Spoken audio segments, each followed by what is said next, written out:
7절부터 52절까지입니다.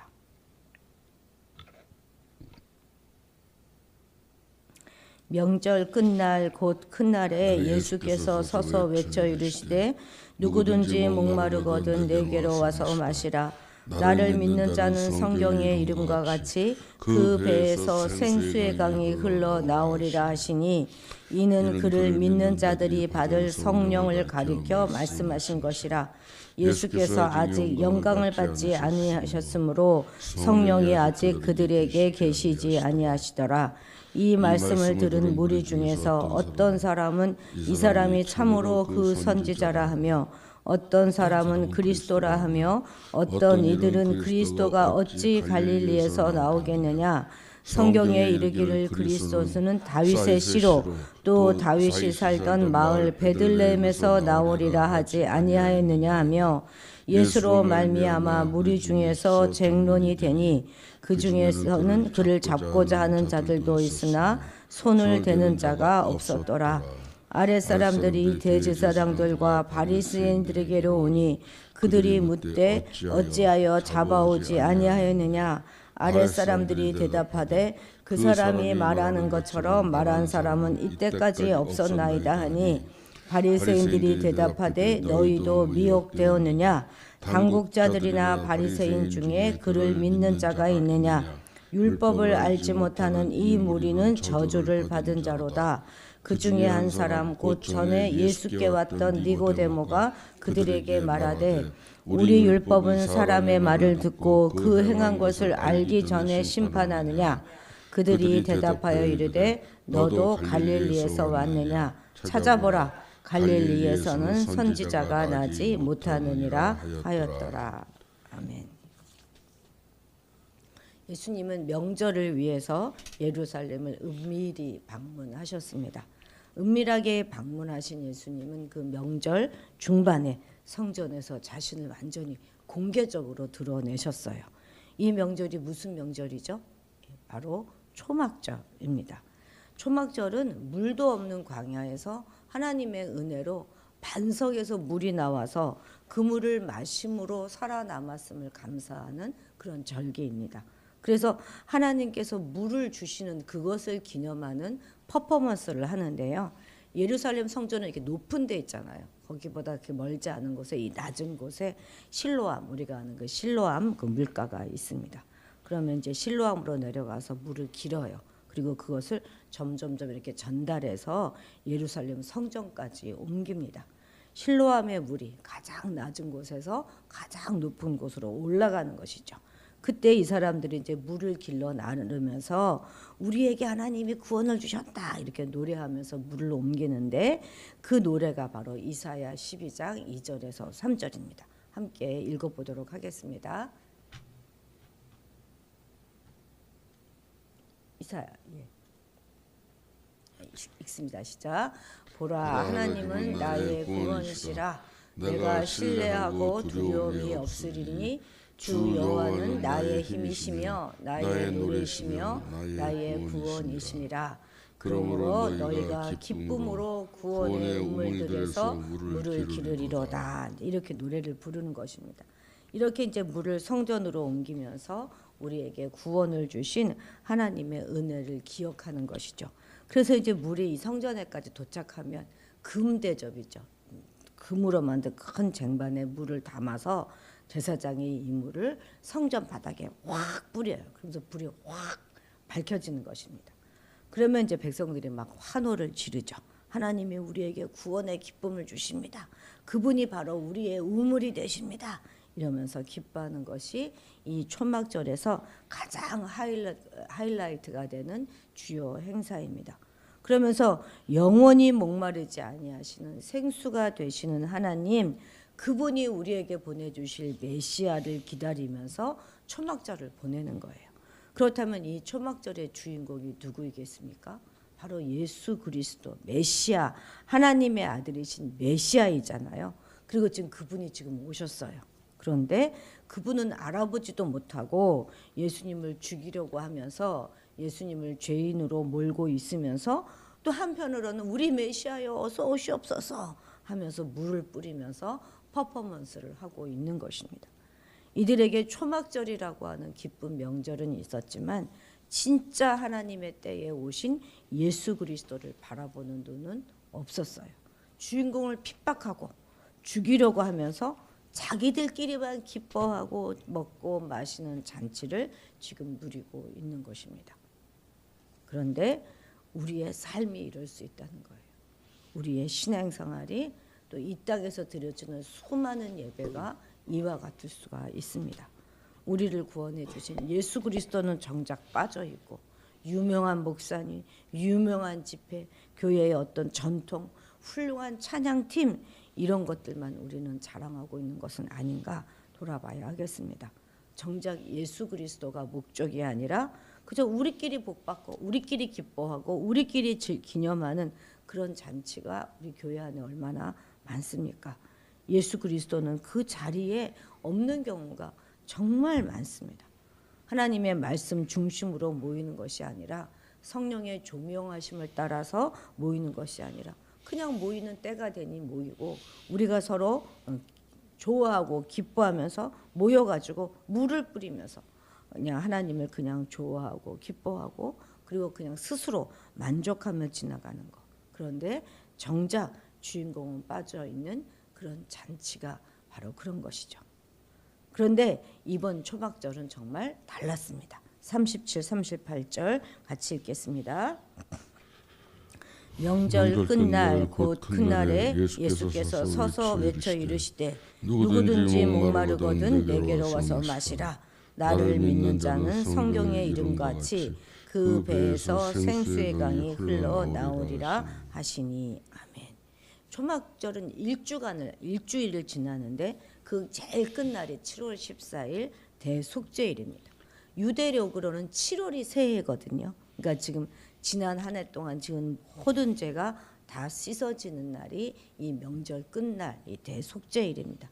그 큰 날에 사람들이 가장 기뻐하는 그 날에 예수께서 지금 서서 많은 사람들 앞에 외치시는 거예요. 거침없이 자신을 드러내시는 것입니다.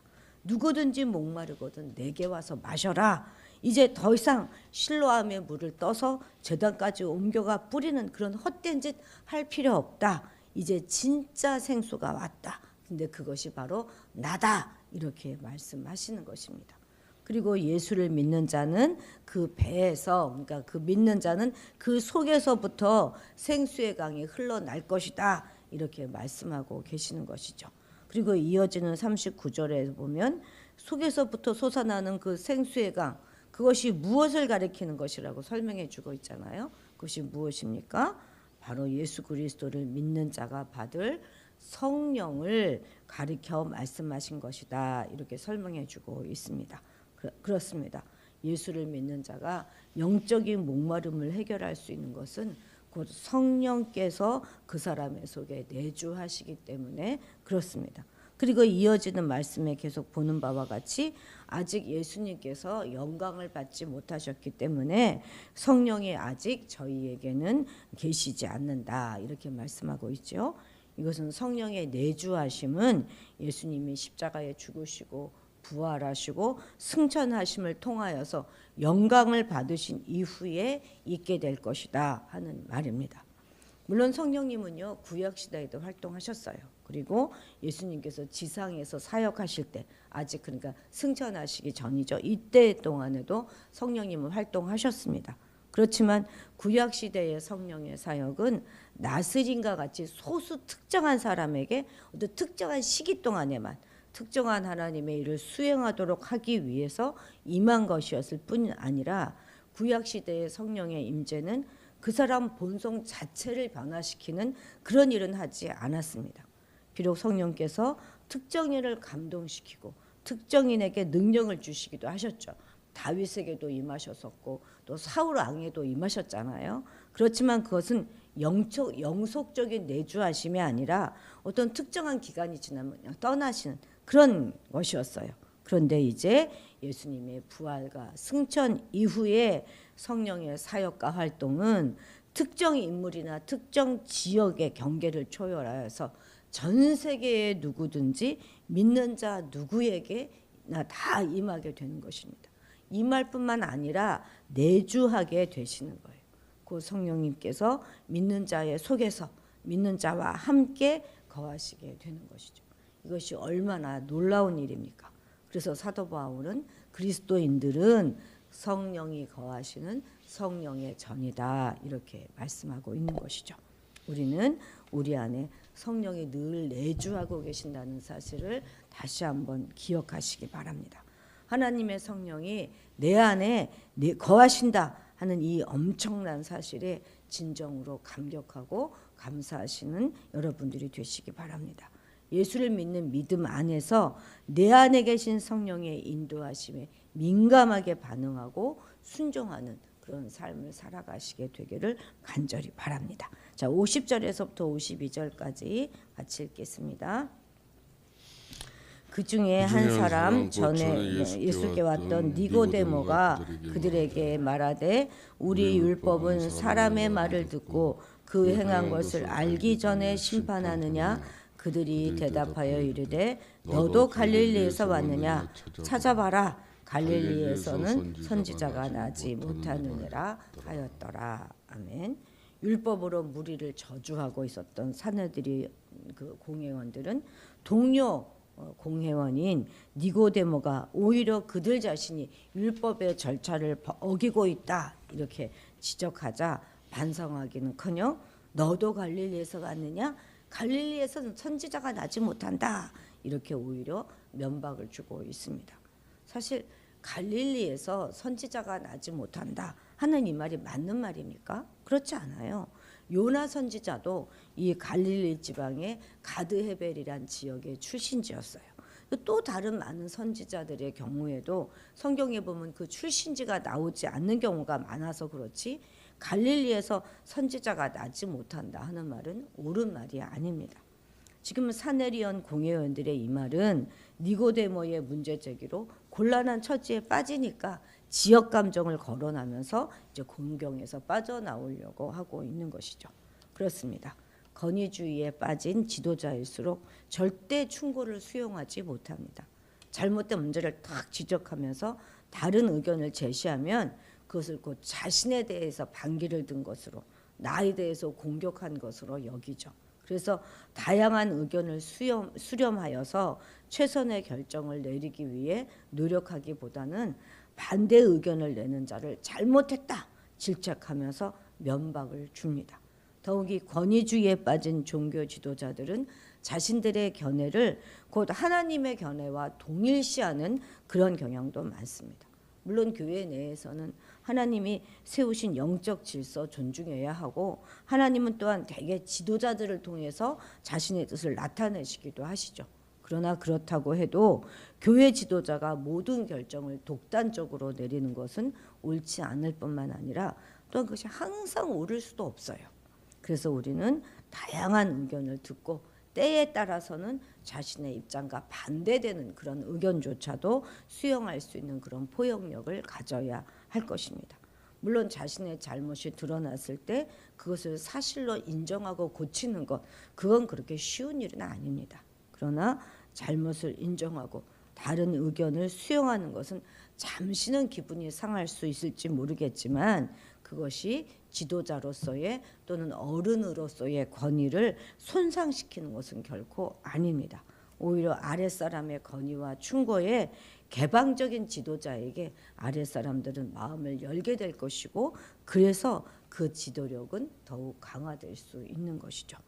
우리는 바리새인들처럼 성령을 빙자하여서 함부로 그것으로 남을 판단하거나 저주해서는 안 될 것입니다.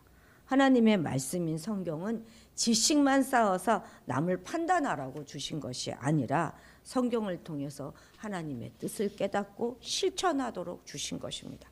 따라서 성경을 많이 깨달은 자일수록 벼가 익으면 고개를 숙이는 것처럼 더욱 겸손히 행해야 할 것이고 또한 그 깨달은 그 말씀을 따라서 자신이 먼저 실천하면서 다른 사람들의 연약한 믿음을 돕는 그런 자들이 우리 모두가 다 되어야 하겠습니다. 기도하시겠습니다. 하나님 아버지, 우리가 우리 만족을 위해서 우리의 기쁨을 위해서 예수님이 빠진 예배와 모임에 몰두하고 있는 것은 아닌지 돌아보게 하시니 감사합니다. 오직 우리 삶의 주인공은 예수님이시오니 주님만 높이며 살아가게 도와주옵소서. 우리의 몸이 성령의 전인 것을 늘 기억하고 내주하시는 성령님의 인도하심에 민감하게 반응하며 순종하는 삶을 살아가게 도와주옵소서. 다른 사람의 충고도 겸손하게 잘 받아들일 뿐만 아니라 우리와 반대가 되는 그런 의견조차도 잘 수용할 수 있는 그런 포용력 가진 사람이 되게 도와주옵소서.